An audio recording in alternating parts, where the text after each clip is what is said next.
Everybody. This is a CSSR seminar, and today I have the greatest pleasure to have Rebecca Hersman with us. She is director of the project on nuclear issues and senior advisor with the International Security Program at the Center for Strategic and International Studies, CSIS, in Washington, D.C. She is a leading expert on nuclear, chemical, and biological weapons policy, global health security, and crisis management. She leads the preeminent national program designed to develop next-generation nuclear expertise. She's an author of numerous studies and reports on nuclear and chemical weapons. She also co-chairs the CSIS U.S., UK, France Trilateral Dialogues on nuclear issues and has served as a commissioner on the CSIS Commission on strengthening America's health security. She holds a master's degree in Arabic studies from Georgetown and a BA from Duke University. So this is going to be very extremely event. I'd like to thank again Rebecca for agreeing to be with us. So she's going to give a lecture, and then we will have Q&A. You're going to be able to ask questions. So before further delay, Rebecca, the floor is yours. Thank you. Well, thank you. This was it's a privilege to be here, and I'm grateful to have the chance to be back in Latvia, if only virtually. And I'm especially appreciate the chance to talk about the thinking behind my article on wormhole escalation. Now, let me say by way of introduction, first of all, this idea is solely mine. No one else should be in any way impugned by it, and I'm only speaking in my personal capacity. But I would say about a year ago, I came back from an event and I was so frustrated. I just felt like we had been talking about stability and instability and escalation, and that just the concepts and ideas were so inadequate. And in the course of this event, I sort of had this idea of an alternative metaphor, and exploring this metaphor for escalation actually became a kind of year-long personal project. So what is wormhole escalation? In my mind, wormhole escalation basically presents an alternative visual or metaphorical framing for the way we think about escalation, or at least potential types of escalation in the modern age. So what I'd like to do in today's discussion is talk about the concept of wormhole escalation, explain what I see as the primary drivers of this type of escalation, and then suggest some ways we might address this problem through arms control, enhanced resilience, and deterrence. Now, the escalation ladder is really an enduring, but I would argue increasingly unhelpful image to describe strategic crisis and conflict between nuclear armed states.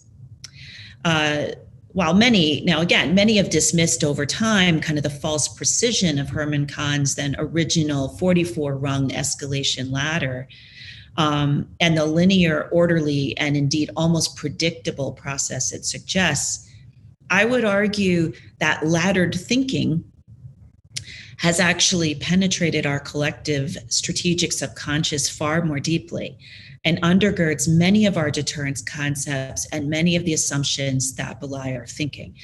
And it is in fact kind of recognizing that laddered thinking and where it may lead us astray that I'm asking us to consider.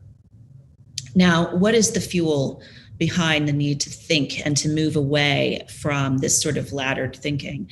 I'm going to argue that it's fueled by an increasingly competitive security environment, transformational technologies, and a more fragmented global order that suggests that future strategic crises may defy the orderly, stepwise, and even predictable process that the traditional ladder image suggests. So, as I said, I think we have to consider an alternative metaphor. And so I picked wormhole escalation drawing from the worlds of science fiction and physics. And it's interesting to me that wormhole escalation exists actually in a space between fiction and nonfiction. It was first theorized in 1916 by an Austrian physicist, Ludwig Flamm, and expanded upon by Albert Einstein and Nathan Rosen in 1935. And wormhole theory proposes the presence of bridges or shortcuts that connect two widely separated regions in space and time. So what are escalation wormholes? These are sudden openings in the fabric of deterrence through which competing states could inadvertently enter and suddenly traverse between subconventional and strategic levels of conflict, or along the conventional strategic seam in ways that are accelerated and decidedly nonlinear. So what's driving these developments? I suggest these three primary drivers: the pursuit of subconventional asymmetric advantage in strategic competition, advancing technologies, and in particular, the convergence of strategic and conventional technologies along that strategic conventional interface on the conflict spectrum, and the diffusion of global power. So let me walk through each of those in turn. First, the pursuit of subconventional competition. Competition naturally drives participants to zones of asymmetric advantage.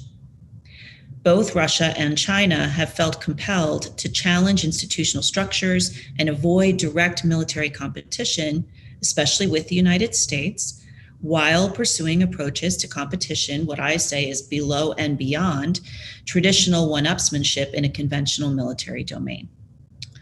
Now, this has lots of terms and lots of studies. It's been called phase zero by some Russian scholars. Some call it the gray zone. Some refer to hybrid warfare. Some refer to the subconventional zone. Sometimes it's called pre-conflict. But the one thing they all have in common is that they are activities short of conventional war that seek to achieve strategic objectives at lower cost. Now, the increasing use of hybrid warfare and gray zone tactics by China and Russia reflects the views that their strategic aims are best achieved through these coercive means below the level of direct conventional interaction. Now, let's be clear, these countries are not strangers to information warfare, propaganda, deception, even the use of proxy and covert warfare as tools of strategic competition, and neither is the United States. The Cold War is littered with these examples. From election manipulation to state-sponsored rebel insurgencies, or even, as I think the Russians would quickly point out, the color revolutions or Stuxnet, and a variety of other actions, both real and imagined, have fed perceptions of the United States and others bent on shrinking Russia and China's sphere of influence and shaping favorable regional balances of power. So it shouldn't be surprising that Russia or China, or other countries for that matter, would seek to compete on those terms. What we are saying is that today, nuclear powers can engage their competitors' core interests, that they can strike at the heart of more fundamental interests directly, intrusively, and coercively, perhaps unintentionally, which lies at the heart of miscalculation and escalation, well below the traditional forms of armed conflict, especially through the use of cyber, economic, and media-based attacks. In other words, subconventional weapons may no longer be confined to substrategic targets. It isn't clear that nuclear strategic stability, especially in the form of a secure second strike capability, which usually is what undergirds aspects of strategic stability, even in the face of conventional or subconventional conflict, sufficiently mitigates these risks. It may even provide, in some cases, a false assurance. So again, many of these tactics are not new. The fundamental principles of engaging subconventionally through propaganda and other means, not necessarily new. Even meddling in domestic affairs, not necessarily new. But when it comes to the ability to move so quickly, penetrate so deeply engage matters so strategically, and to do so with the support of an array of technologies that have caught, I think, governments and institutions off guard, I argue there are some changed circumstances.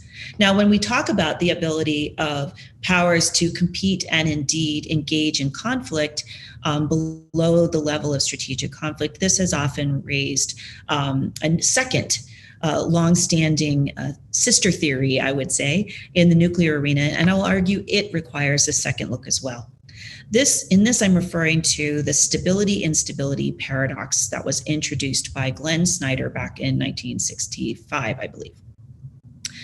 That theory suggests that subconventional or gray zone forms of competition can exist without strategic conflict as long as each country's second strike capability remains secure and the risk of miscalculation remains checked. But what I'm suggesting is, however, that I'm raising a question about whether subconventional attacks can achieve strategic level effects. And if so, is it sufficient to call into question the stabilizing value or the reassurance that we receive from a concept like the stability-instability paradox? Have we been taking, in other words, false comfort from that, and when in fact there may be more risk involved than we have imagined? So several key questions. What if subconventional tactics, as I've said, can achieve strategic level effects? What if political decapitation can be achieved or at least feared through the weaponization of social media coupled with information-based cyber attacks? What if by undermining, manipulating, or otherwise intruding on institutions of government, political leaders, and other mechanisms of statescraft, states can use gray zone tactics to fundamentally divide publics from their leaders and institutions, foment internal conflict, and impede senior decision making? Moreover, what if such actions were to take place perhaps through some sort of advanced pre-deployment of capability in social media or elsewhere, only to be activated during a crisis or a conflict rather than during a period of relative peace? We don't have to look too far from our current experience with the coronavirus to see hints of this potential wormhole escalation problem, the direct undermining of institutions, the dividing of confidence between publics and their institutions. Think of where we are on vaccines. Think of declining public confidence in vaccines, even as we recognize science tells us that vaccines will ultimately be almost the only path to the type of immunity that would allow us to return to normal. And yet there's deep skepticism. There's been all kinds of back and forth in the COVID case about accusing great powers of different ways of fomenting the crisis, spreading it, all kinds of theories that it was deliberate in nature versus not. Imagine something like that taking hold. Imagine this horrible pandemic occurring, or the underlying misinformation and extreme disinformation that has accompanied it occurring when other crises are underway. There's a lot to be concerned about how we might manage crisis and escalation under some of those circumstances. So what do I raise in the article? There's sort of several different, scenarios that I think we should be concerned about. Fake out, the rise of deep fake technologies that would allow an adversary, whether that adversary is at the nation state level or potentially even a non-state actor, to manipulate video, to put something out that looks like a national leader speaking when in fact they are not. We've already dealt with this in different ways. We've had videos put out of making national leaders in our own political spectrum look like they are inebriated, intoxicated, otherwise affected inappropriately. And these things have gone like wildfire. Now imagine a crisis, and imagine one done a bit more convincingly, and it's difficult for populations to understand who's speaking, who is the authority in a crisis, and can they be trusted? So these are some big questions. We've already seen incidents of what I would call flood the zone. When a crisis occurs, the ability to push misinformation, indeed disinformation, into so many echelons of the conversation, of the interaction. If you look at what happened in the Skripal case in the UK and the kind of the torrent of alternative explanations for different theories of the case, none of them internally consistent in any way, just an array of false narratives that were simply seeking to drown out any truthful narratives that the UK government was trying to put forward. Too much to hear, then there's just nothing to believe. Everyone kind of shuts down. I've talked about technology Trojans, cyber technologies that allow the pre-deployment of capabilities that can be activated really with the stroke of a computer keystroke. There's even the risk of sort of what I call unwitting mercenaries. In other words, the ability to turn a country's population either in larger scale ways or in targeted, micro-targeted ways against some of their own institutions through sort of an online or social media-based manipulation. I call this kind of the flash mob, flash dance, mentality. I mean, the same thing that allows people to converge and be galvanized. We have dealt with this in the context domestically of various calls to defend institutions, going out on social media, chasing various false theories, whether it's, sort of child pornography rings that don't exist, but that are, come in to be, children that are not being persecuted or called in to rescue, all kinds of things going on social media we have seen occur most recently.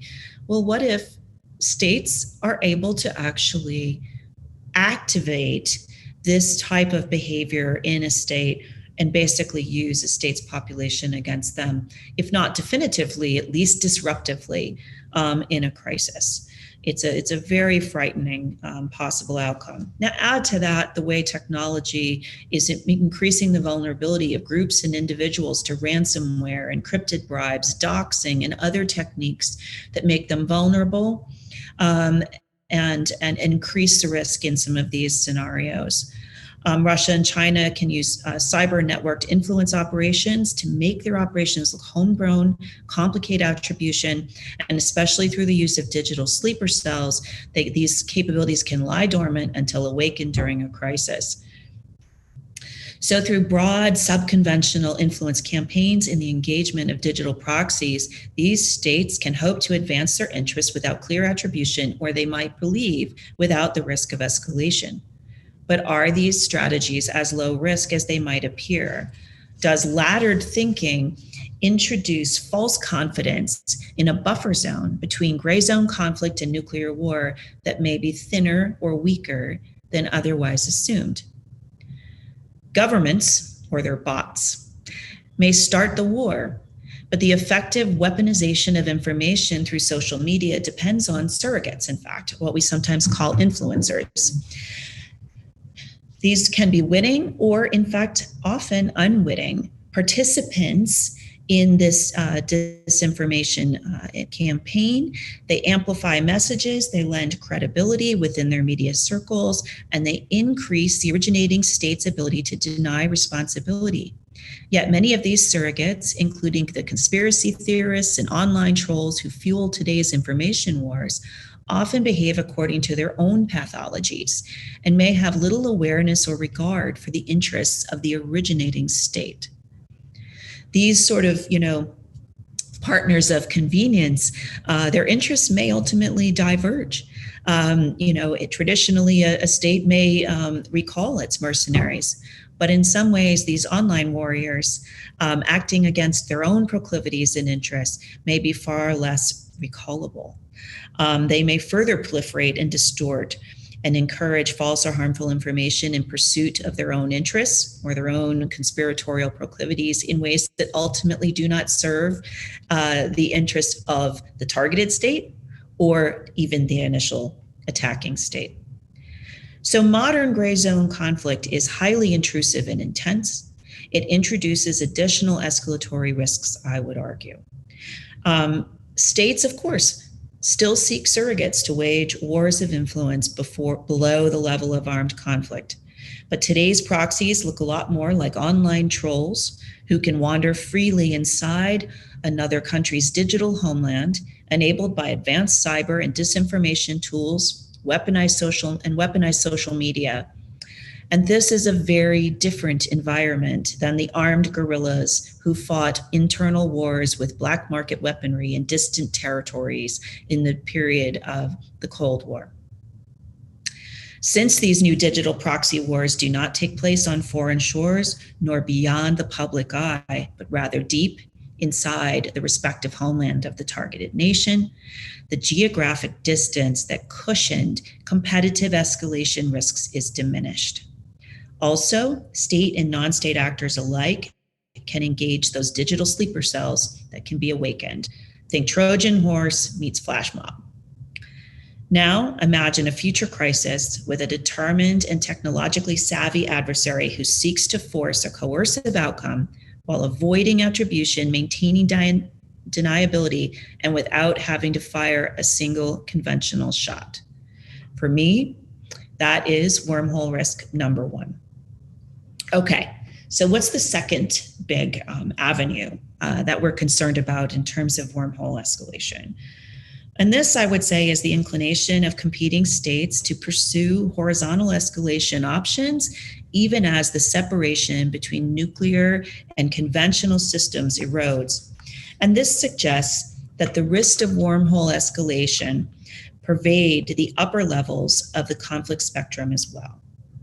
So, for much of the nuclear age, the concept and tools of strategic warfare, such as nuclear weapon systems and the systems that supported nuclear command, control, and warning, were highly separated from those of the conventional battlefield. They were distinct and highly compartmentalized. The separation between systems that were used for nuclear and conventional warfighting contributed to a sense that would reduce the possibility of inadvertent escalation between those echelons. This compartmentalization created what we typically termed a fire break. That is a barrier designed to slow or prevent accidental or automatic escalation to nuclear conflict in a conventional crisis. Now, traditional escalation theory kind of have failed to account for the escalation potential of conflicts that take place along the conventional nuclear interface, or where a breakdown of clear fire breaks between a range of technology-enabled strategic capabilities, including warning, surveillance, and communication systems, is blurring the lines between conventional and strategic, including nuclear domains. The distinctions between the upper echelons of conflict have become increasingly blurry as states rely more and more on non-nuclear capabilities to achieve strategic ends. On the one hand, cyber and space threats are ever more capable of achieving strategic effects, raising concerns about the role of nuclear weapons in deterring their use. At the same time, most nuclear armed states are expanding advanced dual-use nuclear and conventional delivery systems and integrating many of their early warning, command and control, and surveillance capabilities across conventional and nuclear missions. That is certainly occurring within the United States. So the growth of highly sophisticated conventional capabilities, many of which have dual-use applications, contribute to the blending of the conventional and nuclear spheres and the opening of unexpected gaps in escalatory restraint. Even technologies that were designed to increase warning and enhance situational awareness in complex crises under a nuclear shadow, that is, in any form of conflict between nuclear armed states, these capabilities too can carry underappreciated escalatory risks. So what I'm trying to say here is that this convergence of conventional and strategic capabilities, traditionally we thought about that in terms of, conventional prompt strike, right? Long range precision strike capabilities, or conventionally armed ballistic missiles, or dual use delivery systems. And that's true, that's a risk. But what I'm trying to explain here is it may not be even the greatest risk, because that is something we've kind of lived with. We have certain degrees of understanding, or you would contextualize those capabilities with where you are in a conflict. And I'm happy to come back and talk about that in the Q&A. But what I am raising is that the issue goes well beyond that. So in addition to those types of dual use offensive type capabilities, we now have a range of other blended systems, including those things that give us insight into a crisis, that might help us understand how to perceive where those things are. So advanced technologies such as remote sensing, artificial intelligence, hypersonic deliveries are accelerating the precision, lethality, and survivability of conventional tools of warfare in ways that will challenge traditional notions of stability and potentially open new avenues for escalation to strategic crisis in cases where vertical and horizontal escalation converge. So what do I mean by that? As you move, I guess visually, I'd suggest thinking about it like this. As you have that sort of vertical escalation occurring, engaging cyber, hypersonics, advanced sensing, advanced information techniques, disinformation, all of these tools, you're thinning the line, right? Thinning the line of whatever was that firebreak that existed between the strategic echelon and the conventional one. Because even if you keep your fundamental nuclear delivery systems separate, so much is converged left of that it is really challenging to work with. So all of these things, I would argue, can produce a degree of wormhole effects. So emerging technologies, not only at the high end, but especially in the digital information space, can kind of also level the playing field. One of the complexities is that these are creating more asymmetric capabilities and advantage for smaller states and the way they interact with each other, smaller nuclear armed states, and the way they interact with each other, and the way they may interact with the three competing states. By that I mean the United States, Russia, and China. With advances in technology, smaller powers can take on militarily superior states with disproportionate impact, high deniability, and limited retaliatory risk. This can obscure attribution, accelerate the time between launch and impact, and make it difficult to trace where an attack originated or who was behind it. And this kind of brings me to my third major trend that I think opens kind of the opportunity for wormhole escalation. And that is really, at the end of the day, today's major powers and their primary competitors, the US, China, and Russia, do not have this playing field to ourselves. The bipolarity that characterized strategic competition during the Cold War has disappeared. The US dominated unipolarity that characterized the immediate aftermath of the Soviet Union's collapse has largely dissipated. And instead, today's security environment is characterized by complex asymmetries, multi-domain conflict, and 9 nuclear-armed states with widely divergent capabilities, intentions, and strategies. So the risk of asymmetric escalation is not exclusively a feature of direct competition and conflict between great power adversaries. Sudden and indirect escalation to a strategic conflict can result from the fragmentation of power on the global geopolitical landscape and the multipolar dynamics emanating from regional nuclear powers. Indeed, the rise of smaller nuclear powers has widened the nuclear shadow and its regional implications, particularly in areas where asymmetries in conventional capabilities and interests may diverge and challenge traditional beliefs about the utility of nuclear weapons in crisis bargaining scenarios.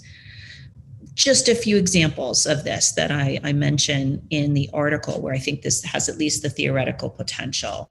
First, there's the issue of what we call sort of escalation off-ramps or expectations of off-ramps, where a smaller nuclear state might engage in higher risk higher risk taking in terms of escalation potential on the assumption that a great power may come in and facilitate a resolution of the crisis. So they don't have to exercise their own restraint. Restraint will in part be offered from the outside. Obviously, that has been a concern, and people like Feroz Khan have written about that dynamic in sort of India-Pakistan scenarios, and it's definitely a significant concern. It might allow an actor to engage in high-risk escalatory behavior at lower levels of conflict in an attempt to achieve risk victory, potentially outmaneuvering a militarily superior state without having to pull the trigger. And in this fragmented competitive environment, that can only be exacerbated by emerging technologies in the information space. And again, that is something we have seen, as I talk about in the article, in the India-Pakistan context, where you saw a lot of weaponized social media engaging these dynamics. We've also had what I sort of called reckless driver dynamics. Actually, this is an idea introduced by another scholar from MIT. But the point is that there's a concern that a state that may exist under a nuclear umbrella, in particular in the United States nuclear umbrella, may, under provocation, perhaps by these sort of internal subconventional activities, act in such a way that they kind of pull the United States gets pulled in by a protectee into a more escalatory challenge. It's often been a concern. So that is a real issue. And a third one I would just say, and I think there's more, but a third one is what I call these sort of equalizing asymmetries, and that is where you have nuclear power of widely different kind of size and scope, but they are using these subconventional techniques to engage and kind of establish a more even playing field. And I would just simply say, when it comes to disinformation racing, smaller regional powers can give large states a pretty good run for their money. Anyone in any state can launch those attacks with the click of a button. The challenge is, just because a state can start a subconventional or information or influence-based war, it doesn't mean it can necessarily end it on its own terms or avoid a sudden strategic crisis with a highly antagonized nuclear adversary.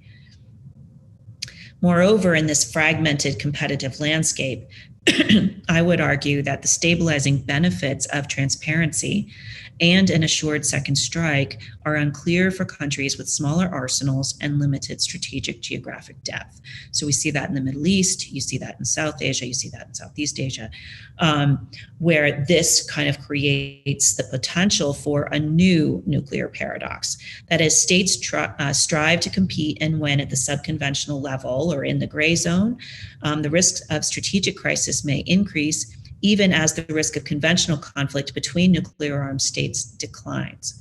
Moreover, those things that provide a sense of restraint and undergird our understanding of theories, of our understanding of escalation theory, our laddered thinking, and a sense of confidence in fire breaks and dynamics such as the strategic stability instability paradox, kind of go away in these multipolar dynamics with states that perhaps cannot afford reliance on a second strike stability, don't have sufficient geographic depth, or for whom much of their nuclear strategy is cloaked in a high level of ambiguity and opacity, as might apply to, for example, China, but also Israel.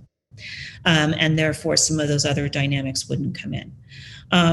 So, where does this take us? I would just kind of sum this part up by saying that Herman Kahn's sort of 44-rung escalation ladder, which describes a continuous linear escalation path between low-level crisis and all-out strategic conflict, was built on a potentially problematic expectations of proportionality and universality of shared conceptions of deterrence, and the blurring of conflict across the subconventional, conventional, and strategic levels, as well as the proliferation of actors across that landscape, challenge this conceptualization of escalation and fundamentally call into question its utility. So what's the bottom line in terms of the problem statement? Asymmetric warfighting techniques at the substrategic level, cross-domain coercion, front-door information attacks, latent and out-of-control disinformation, and shifts from opacity to transparency could potentially shape and reshape the way states compete and change how they perceive their relative dominance across the spectrum of conflict in ways that we've not accounted for in our attempts to protect the strategic domain only for the most existential of crises. And that shapes our fundamental concepts of deterrence. Now, what do we do about this? I'm happy to get into this in more detail in the Q&A. I want to make sure we have time to talk about this.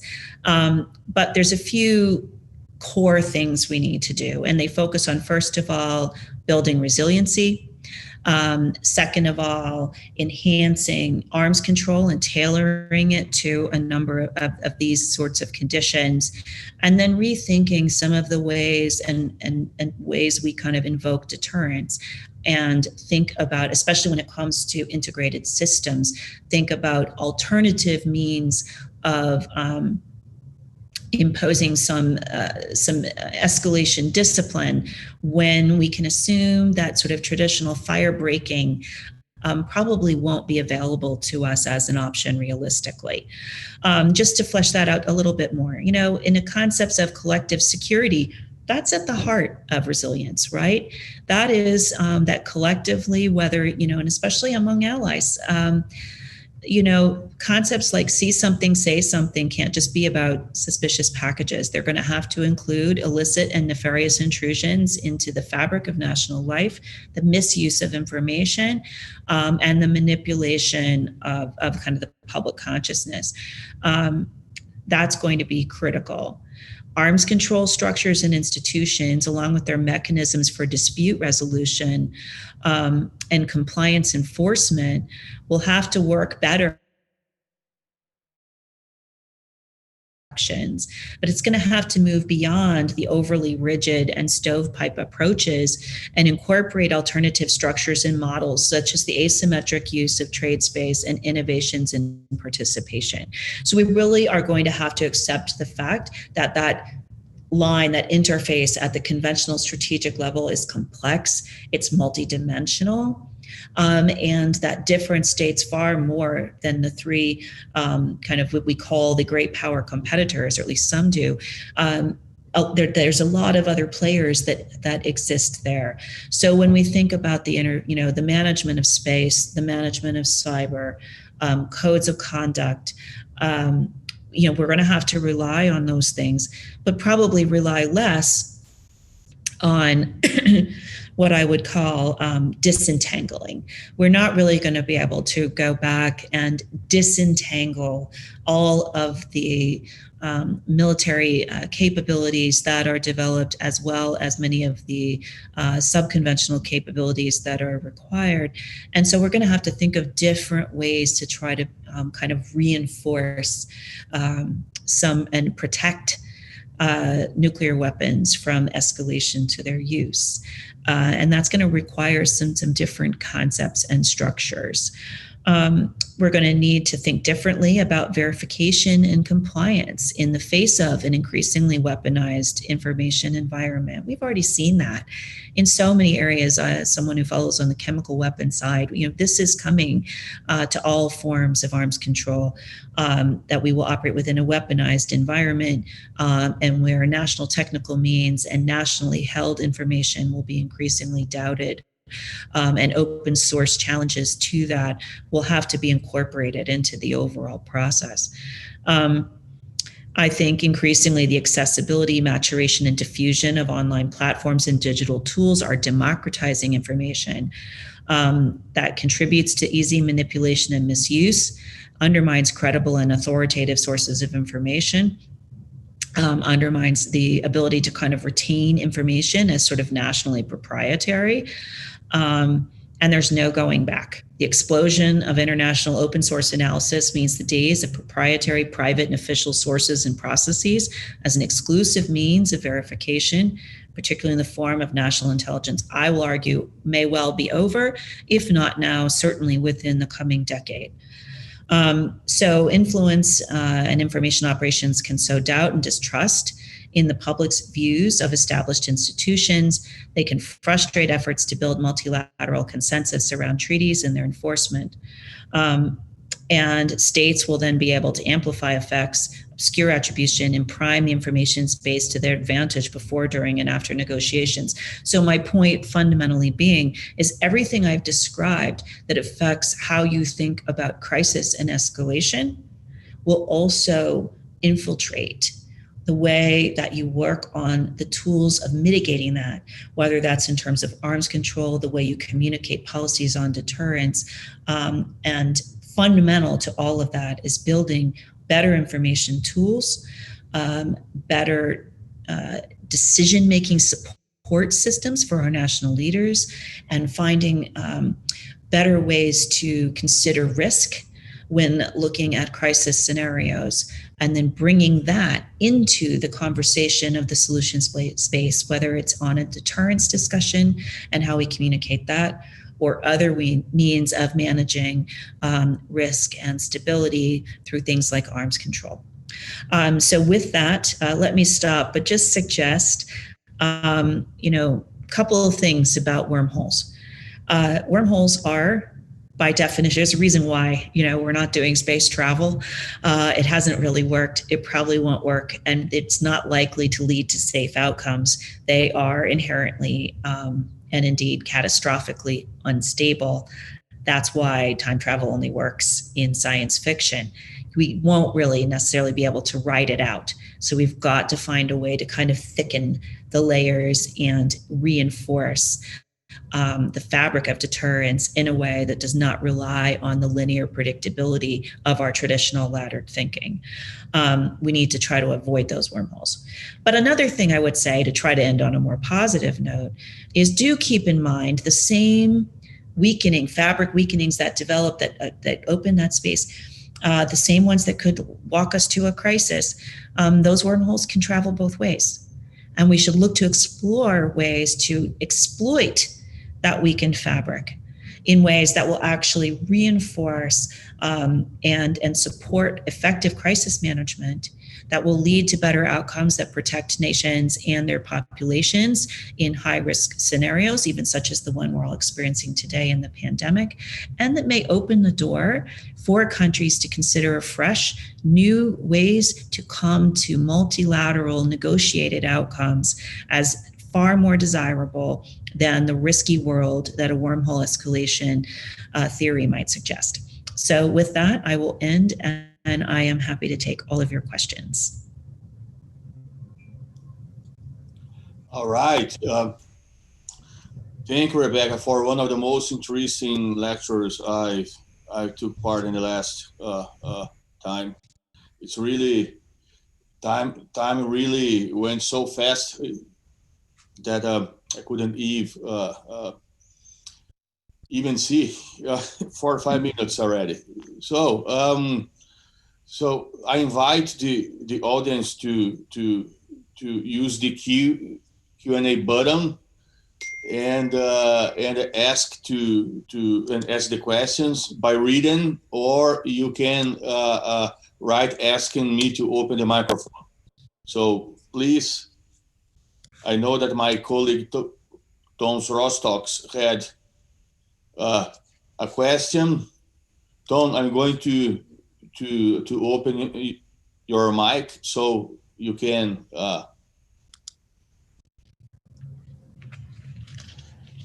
Yes. Hello. Can you hear me? Yes, I can. Okay. Very good. Thank you. That was indeed a very interesting lecture and a very interesting article as well. It's so packed with information that it really takes some time to digest all that. And for that reason, I will ask a rather general question about how you feel about this wormhole escalation potential. Because is this the kind of thing that is the thinking behind it that we're all gonna die? Because wormholes will open up, and because those risks that you're talking about, they are real, and somebody might take away from this event the feeling that we're all gonna die, or is it something that, as you put it, that we can write this out somehow? But this would require probably, a lot of things that governments would have to do, and that the dialogue that they would have to conduct with their societies, and it would require a multilateral response. And this is a lot to be asked from governments and other actors. So how do you feel about these wormholes? Are we doomed, or can we survive this one? Thank you. So that is a wonderful question, because in fact, I think people who know me personally or who've engaged with me on the international stage or elsewhere probably know actually that my personality, I'm a pretty optimistic person. I don't live my life in the depths of despair. I've been working on weapons of mass destruction for 30 years. I don't think you can actually work in that space without fundamentally actually being an optimist. Now, but I think part of being optimistic is not being afraid to stare problems in the face and stare them down. To not, there's, one of the worst things in the world is what I'm going to call ostrich thinking, right? Just go put your head in the sand somewhere and just pretend it's not going to happen and wish for the best. If that's what we do, then yeah, kind of, wormhole crisis may really be upon us. But that's not where I come out. And I actually don't think that's where the article comes out. The article says, let's face this head on, right? Let's make sure we are not so trapped in old ways of thinking that we haven't gotten so comfortable in traditional concepts and metaphors and framing that we just think about doing things one way. I might not be right? This might be completely wrong. This may be, but all I want to do is challenge us to say, what if this is what happens? Well, and what if this is the risk, what then do you do about it? What do you do differently? And like I said, I think there are things you can do. Societal resilience in several of these cases, especially, is critically important. We simply must be more resilient to the manipulation of, by others. And that is difficult. That is not impossible. Whether we look at it from a NATO alliance perspective and others, this is where relying on that is critically important. Think about things like resilience at that upper echelon, right? When I talked about the convergence of conventional and sort of strategic capabilities. Traditionally, for example, in nuclear command and control, we thought about keeping sharp fire breaks. We're just going to do everything we can to keep nuclear and conventional disentangled and separate and fire break apart.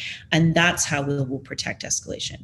Or prevent against inadvertent escalation through the targeting of nuclear command and control. So we had extremely discrete, recognizable, somewhat vulnerable, right, high value targets, especially in space, but with an assumption that no one would be so crazy as to attack them because it would be seen as the precursor for a nuclear war. Okay. That fundamental concept probably will not hold up over time. Satellites are too multi-purposed. There's too much that's in space. There's too much of future command and control, as well as warning, surveillance, and other capabilities that may fall out of that discrete, focused, high value, low density capability. Well, we can achieve resilience in other ways. I mean, I think you start looking at more dynamic processes. You look at higher levels of resilience through redundancy. You make sure that you're not as dependent, that it's very difficult to be blinded. So we would employ different strategic approaches, right, to mitigate risk based on some of these assumptions. Similarly, it might mean, on that multipolar dynamic, how do we engage conversations with across 9 nuclear armed states? How do we have strategic stability dialogues and encourage them to have them in ways that tackle new problems? I think it actually just information sharing, shared problem statements, a sense of awareness, a recognition of how people see problems, that in its of itself can help to dampen escalatory risks. So I'm not full of doom and gloom. I wouldn't survive in this business as long as I have if I were. I think we identify these problems for the purpose of working on them.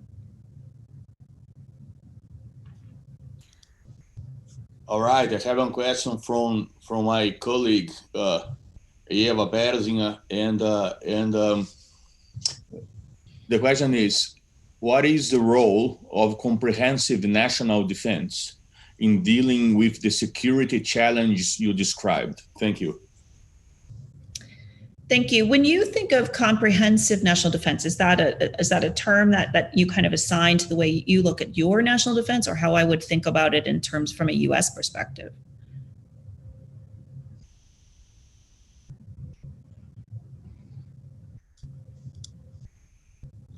Yeah, I'm going to open your microphone. You talk directly, it's going to be easier.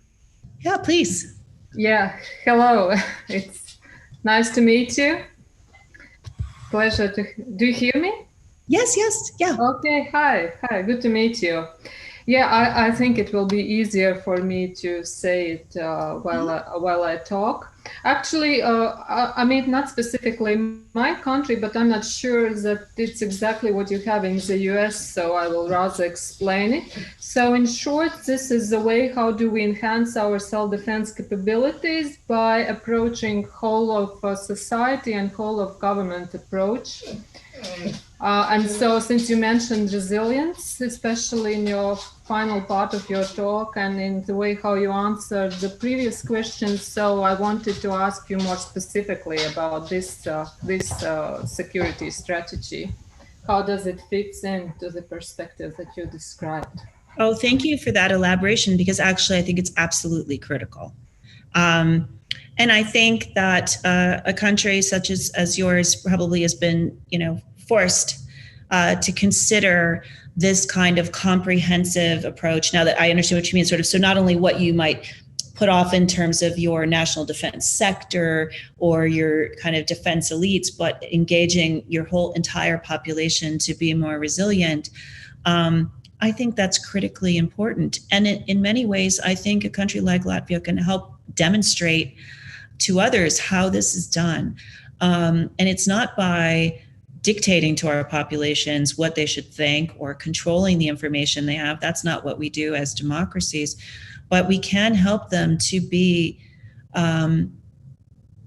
discerning consumers of information, to be on the lookout for risks or weakening in the national fabric that are the act of a deliberate actor working against us.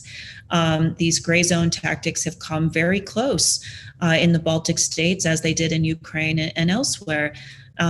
Recognizing that, drawing attention to that, being clear about that is critically important. One of the things is that we have to actually meet the challenge where it is, and we have to disrupt that.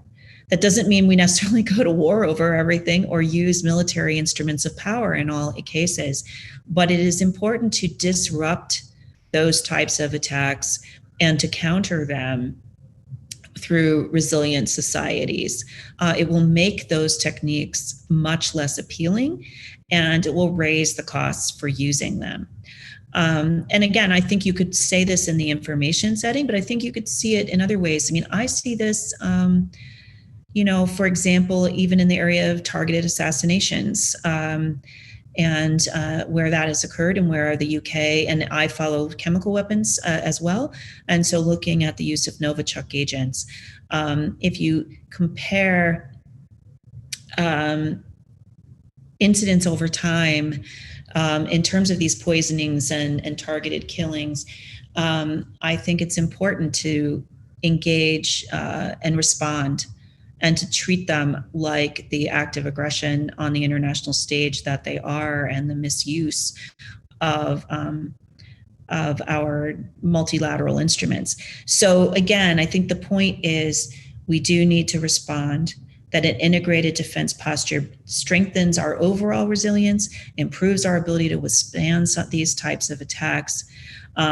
What we will need on the military side is similar concepts that help to make sure we have greater resilience and redundancy built into critical systems, and that we don't, we've figured out how to deal with these near strategic capabilities, such as those that exist in space.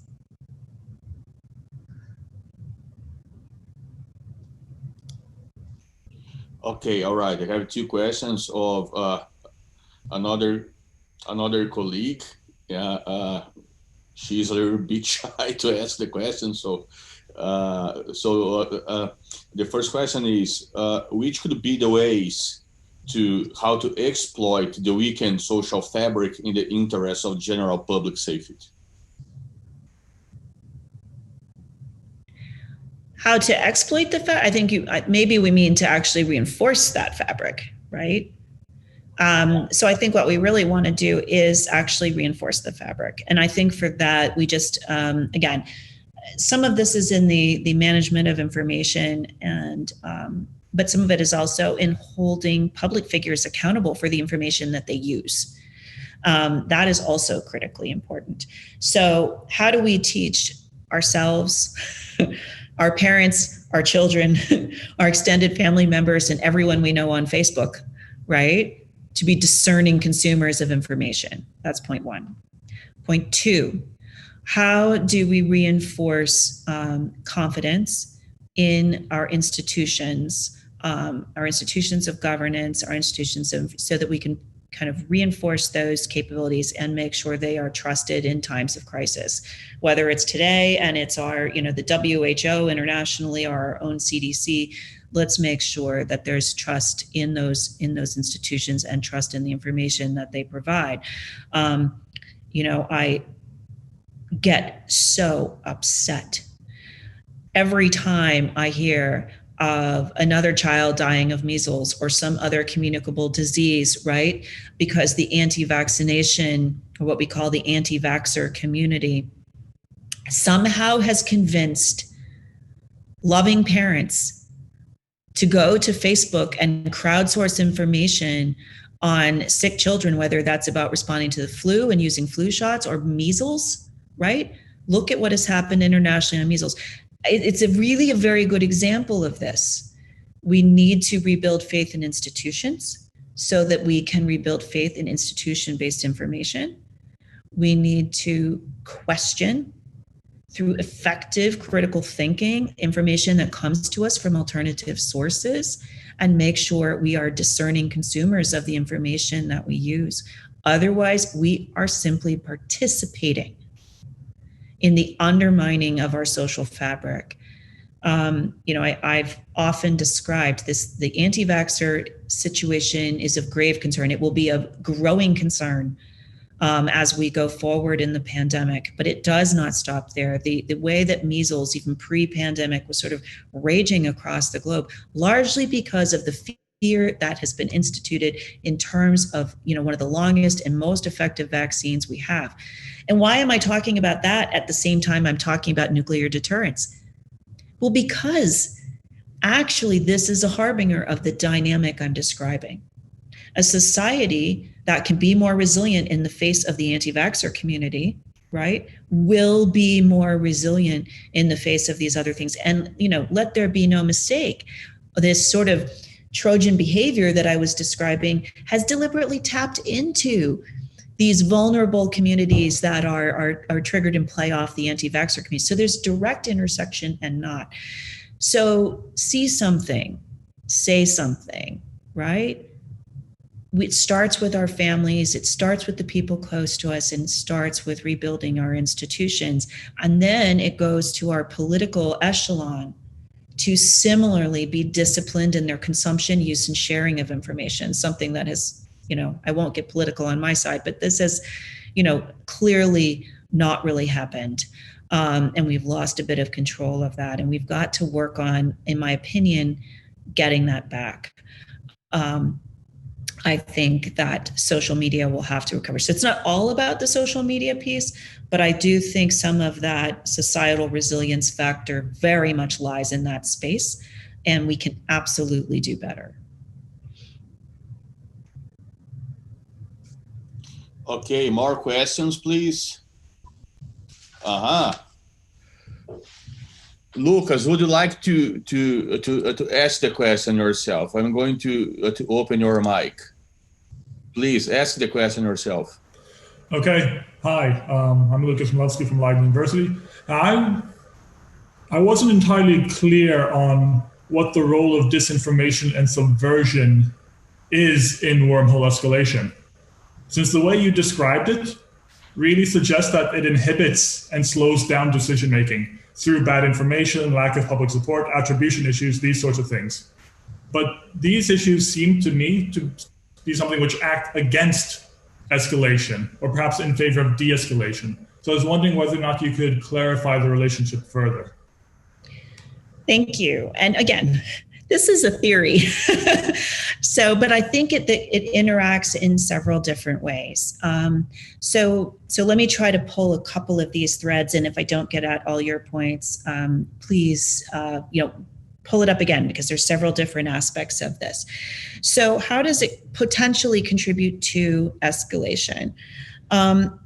One way, and I'll probably go through a few. First of all, it's deeply proximate, but can attack core institutions quickly, strategically, and at a time of the adversary's choosing. So that, I think, is one of the really fundamental ways. So if you undermine institutions or you slow, you can, and again, it works either by speeding things up or slowing things down. So let's do kind of flood the zone example. Let's just say it's something targeting the United States, just by virtue of illustration, so that I can talk about it in concrete terms. If an adversary is engaging in that type of behavior to achieve a coercive outcome from the United States, we could find ourselves unexpectedly in the grips of a pretty strategic crisis. You can get, I would argue, more quickly to national institutions. You might limit the ability of decision-making to proceed quietly in a more deliberative manner if it's kind of pulled into the open. Could that lead to slowing down of decision? Potentially. Gumming up the works. A non-decision is a decision. A non-decision can contribute to crisis. A non-decision can basically de facto turn action over to others in ways that could be pretty escalatory. Just as an example, let's imagine an extended deterrent arrangement where the United States is then assaulted with these types of sub-conventional influence campaigns, which again could be very multifaceted, could involve cyber type attacks, disinformation, other sorts of ways to kind of try to hold us back. This would be a great example. Hold us back from sort of engaging or doing the kind of escalation management with an ally that we might otherwise do. Then they're targeted differently, either for the United States, then that event ends on catastrophically bad terms for us because it's worked, or we feel compelled to escalate dramatically. I think that you could see historical evidence. The more pressure you put decision makers under, the more you inflame public sentiment. Will it necessarily slow down decision making, allow it to be more disciplined, or in your case, kind of slow down in such a way escalation doesn't happen? That may not be the case. It may actually animate the emotionality associated with a crisis, increase public pressure for a more rapid response.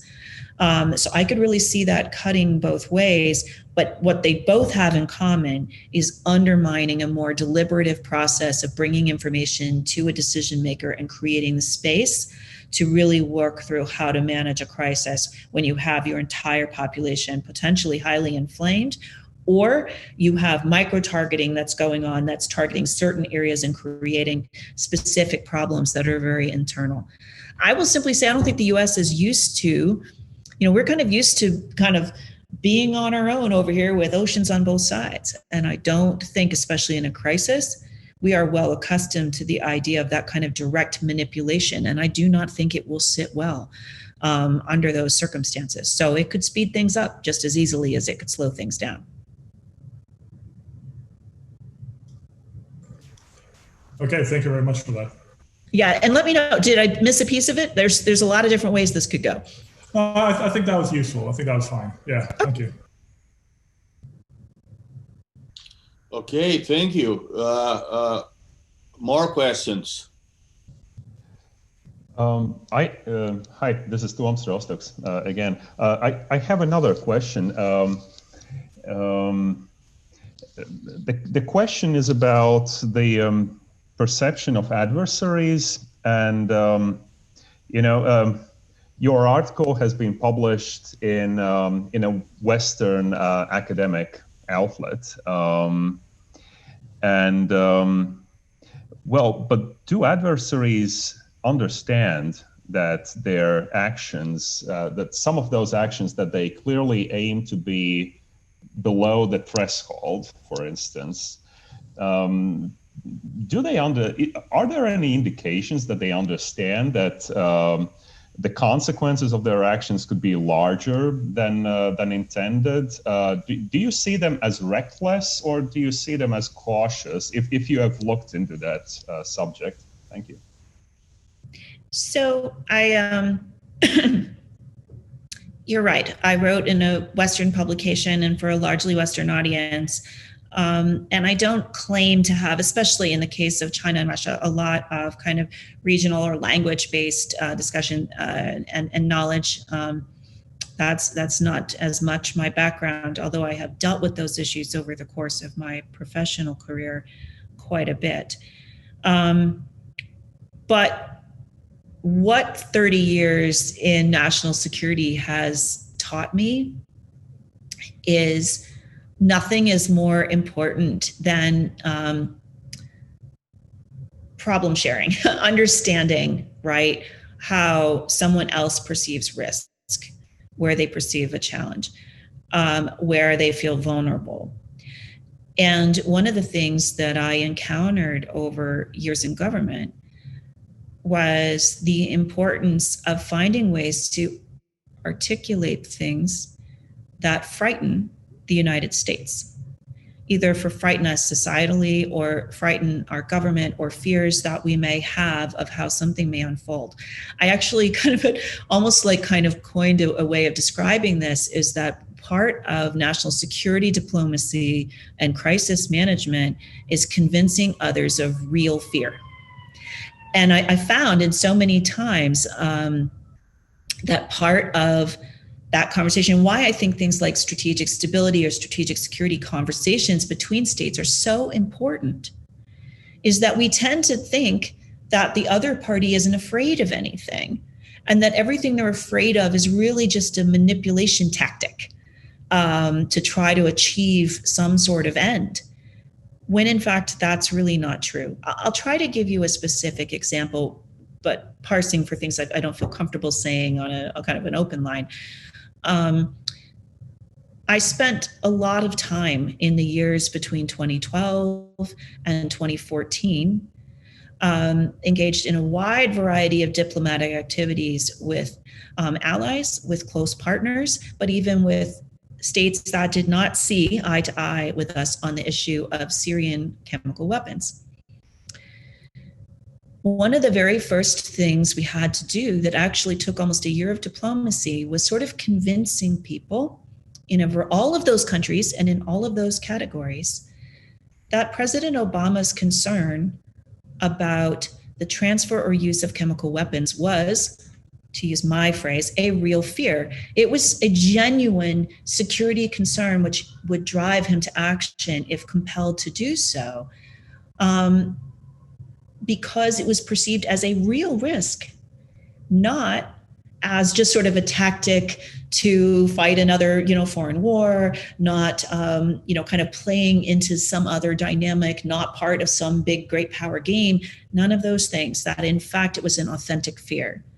And once you sort of would understand the basis of, no, this is actually an authentic threat perception, You can disagree with it. You can say it shouldn't be, but it doesn't mean that it isn't authentic to the one that is perceiving it. The conversations would change. Again, with allies and partners, as with others that might not share our views, because they would start to take it more seriously and address those concerns with greater legitimacy. Some of that involved information sharing. Sometimes that involved explaining what all of those sorts of things. It involved a lot of talking. So I really think, an area where I would describe this concern is in these same echelons. I think this is a very important area to kind of start and improve the way we communicate across partners, allies, and also with potential adversaries or with countries that may otherwise raise escalatory risks, is especially at that conventional strategic interface. How do we start to explain the way we might perceive risk there? And how might that work? And how might we understand that when a lot of those capabilities are becoming highly converged and commingled? Those are real conversations that we can have. And I think if you understand better where those real fears lie, it is easier, not a cure-all, but it is easier to develop policies and postures and statements that are less likely to inadvertently antagonize those fears. And we could all stand to be a lot better at that. And that's where I would say things like laddered thinking, I believe, creates false confidence. It actually introduces an amount of risk and actually can pull us to other parts of the threat spectrum. And I can get into more detail with that, but I think that is the key, is to actually have those eyeball to eyeball conversations that explain where real concern lies. All right, more questions, please. While people are thinking, then I'm going to use my prerogatives. Of course, a main point is about deterrence and call it as you wish, like a gray zone or hybrid warfare. And myself, I research Russia, and Russia has a very well-developed, let's call it doctrine, putting together the civilian component and the military component. If you see the military exercises, you see both acting together, and one could argue that Russia's aggressive actions, and they include Skripal poisoning, and they include other sort of actions. In reality, they have some sort of military coordination. What I would say, it's using non-military instruments to achieve military objectives. That, at the end of the day, are political, of course. So a discussion I've seen in NATO very often is about the role of the military in this sort of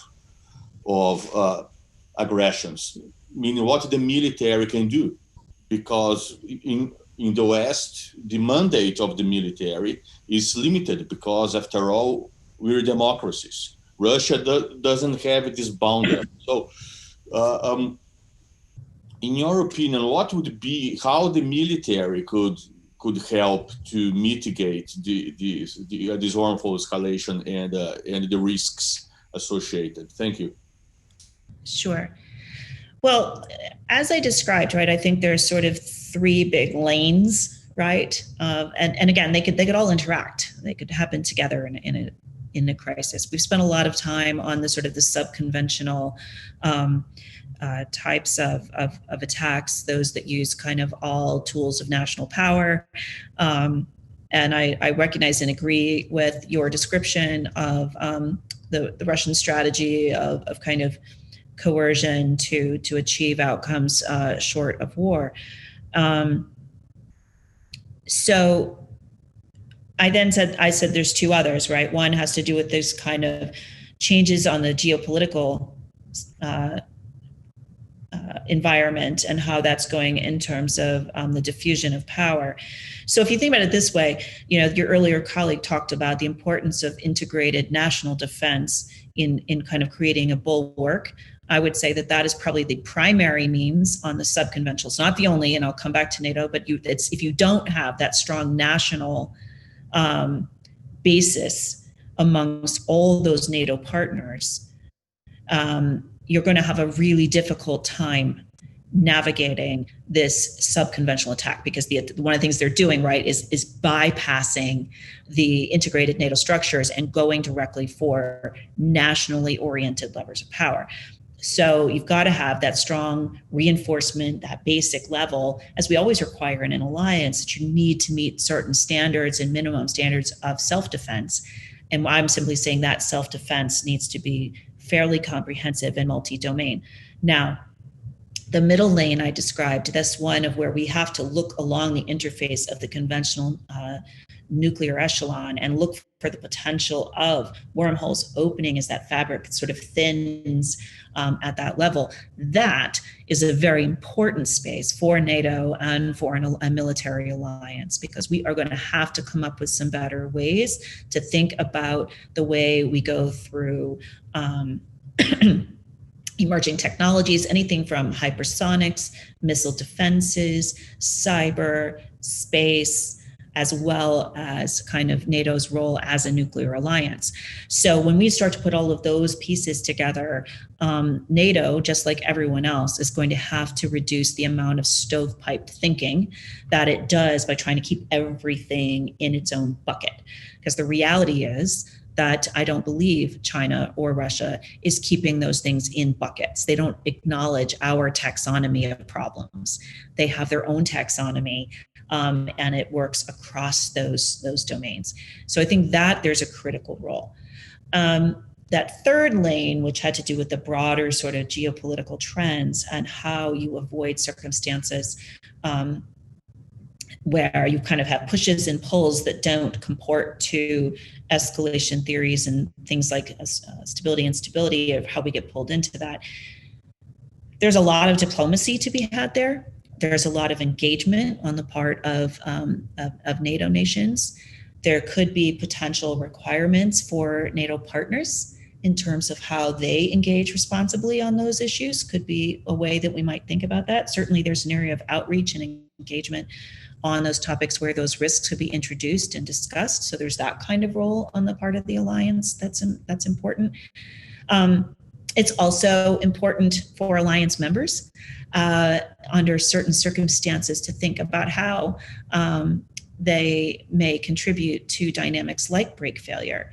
And I think some of these worries that have emerged, across the period of time of NATO expansion, and that could be exacerbated in the years to come between states that maybe, feel more threatened, may more seek sort of more military bolstering, stronger sort of deterrence postures.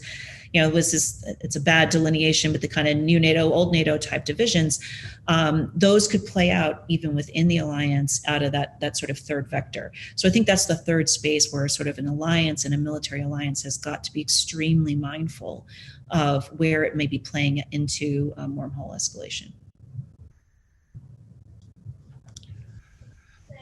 Okay, I had a question here from the great Frank Hoffman, and Frank, would you like to ask yourself the question? Your mic is open. Just ask it. Don't take the question away because it's long, so I'll read and listen to make sure I get it right. Yeah. Great to see you, Rebecca. I really love this article. Like Lucas, though, I'm interested in the disinformation and the fake news, and I see the automation behind that as being rather significant. And I like how you tied everything together. I'm also interested in this notion of closed and repressive system versus our free and open system. And, I realize that's a strength, but it's also a weakness in our societies, puts us on the back foot a lot. I always have a little problem with this idea of social media being weaponized, but I take the point.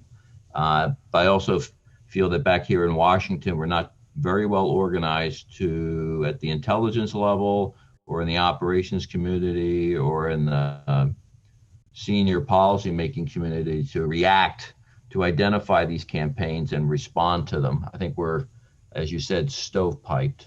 Yeah. And I believe that both Russia and China,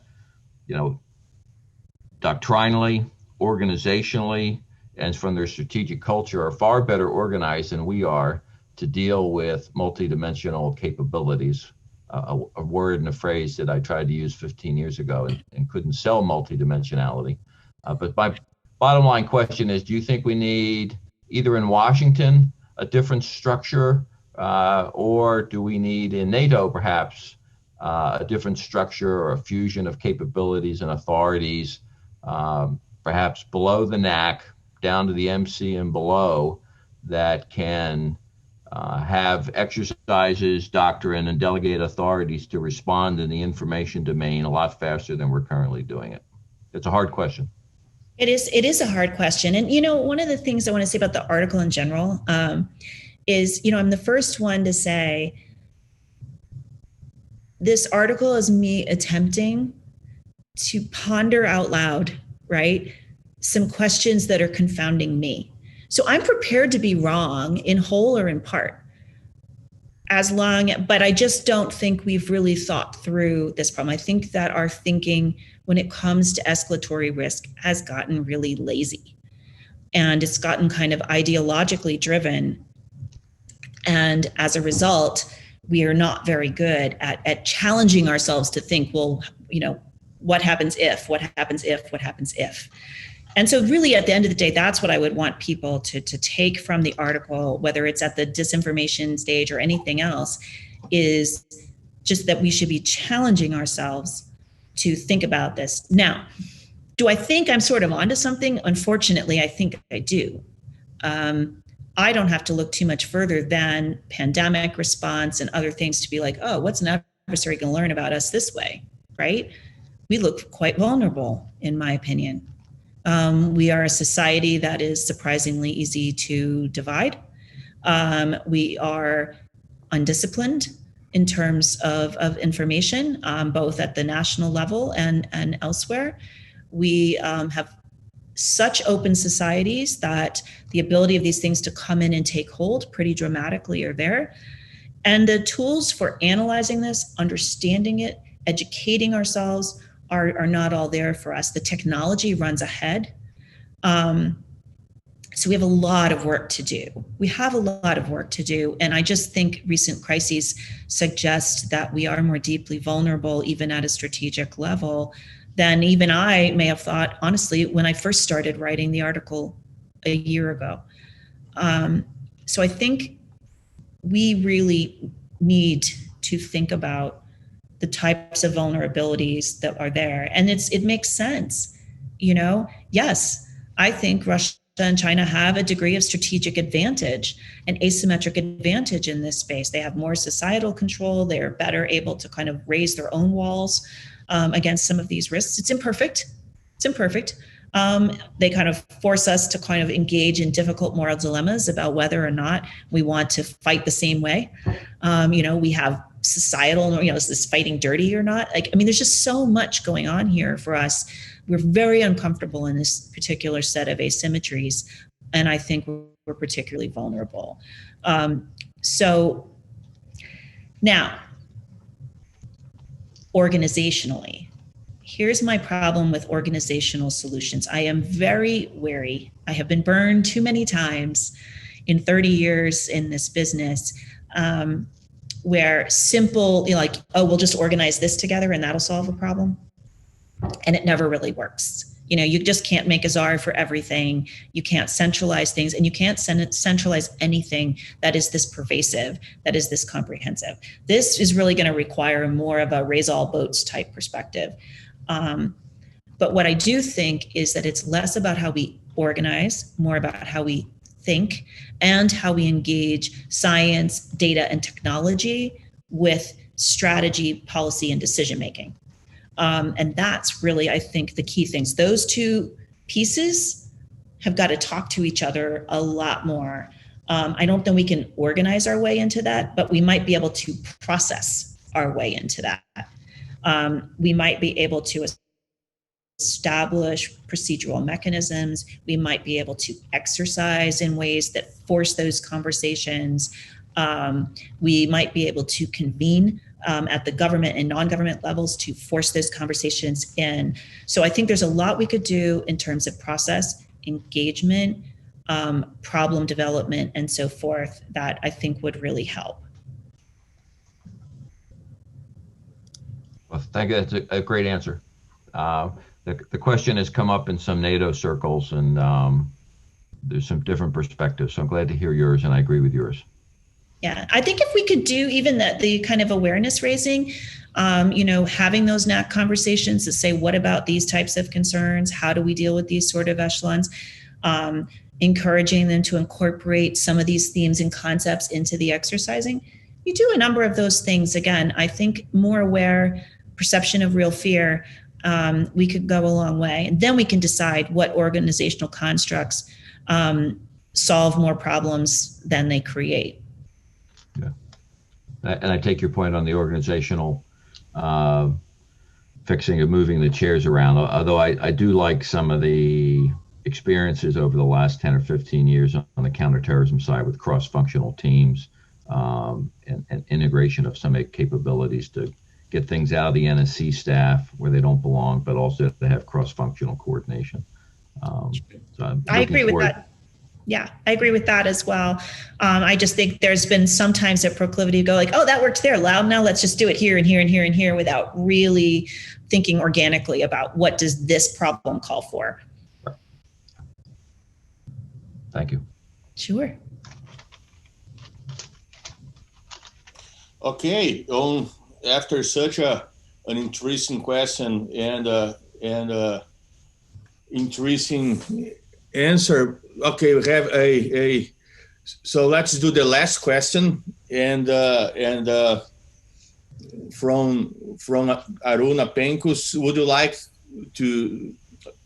Can you read the question, Rebecca? I think so. Let me see. I'd like to ask your opinion as to how the questions that I raise and answer can be applied to micro policies and micro conflicts, which could blow up into large problems. For example, Lithuania is the only NATO country that has Russia to its west, namely the Kaliningrad region, a highly militarized, including nuclear warhead zone, completely surrounded by NATO and the EU. I'm trying to think of a good answer for that. Because actually what it brings to mind, but again, I'm not sure I have an answer, is I think that heightened sense of vulnerability only exacerbates these dynamics, raises those stakes even earlier, and kind of engages several of the things I've talked about. So, for example, these types of sub-conventional strategies to achieve or coerce outcomes of strategic benefit, Lithuania could be vulnerable to that because of its proximity, right? It's even more accessible. It's even easier to do that. It's easier to micro-target elements of the population. It's easier to tailor things. It's easier to access. All kinds of things suggest that a country like Lithuania would need even higher levels of resiliency. Think of it as if we have warning systems for strategic warning, right? Radar systems, a raid across the north to tell us when something is happening. What are going to be our warning systems for this type of attack?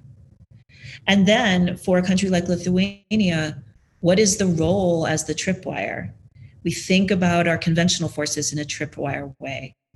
What in this way would constitute tripwire behaviors, and what should it trigger in terms of NATO responses? Now, I don't have the answer here. This is a hard question. These are things we really have to think about because there's risks on all sides, right? That's the essence of escalation, is the high amount of risk, not only what the adversary does to you, but what you do in response. So it is all about measuring. The problem now is we won't necessarily be able to measure against a set of neat steps, and something that seems tucked away and low down, and maybe this won't really matter, may actually matter a lot, because now you could a couple of forms of this kind of thing. You could have this escalatory pressure, or kind of a wormhole opening that occurs in a NATO ally in a more proximate area coming under subconventional attack, right? That could happen. But that other dynamic, that break failure dynamic, I said at sort of the geopolitical level, could happen as well. Now, all of a sudden, the United States is engaged. NATO is engaged. Would we have been better off in this theoretical example if we engaged earlier? If we had greater collective resilience, if we had better indications and warning of that sort of problem, and we engaged to defend and disrupt earlier? Or would that be antagonistic? I lean towards the answer being yes, but I think this is something we need to study very carefully. I know what I don't think is a great idea.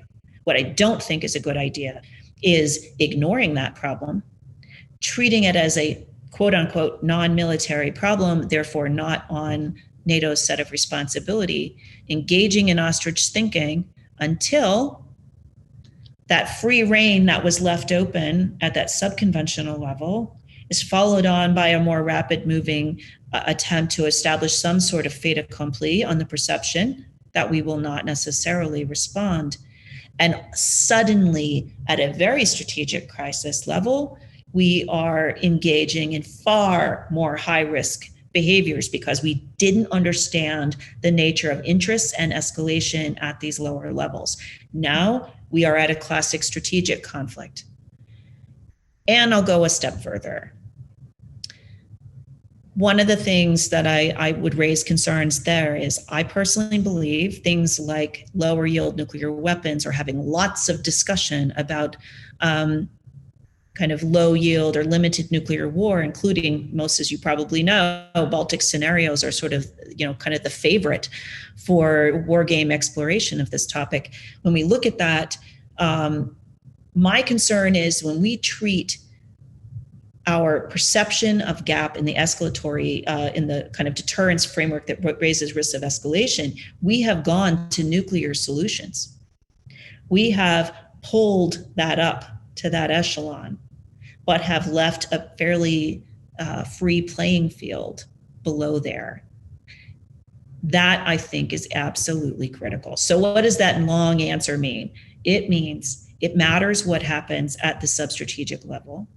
It matters that we develop an understanding of warning and a perception of tripwire in those other domains. It means we understand ways to disrupt and defend those activities without necessarily engaging in counter-escalation. And it means understanding how we deliver clear messages of their implication over time so that we don't ever have to contemplate reaching that upper echelon where the stakes only go dramatically higher.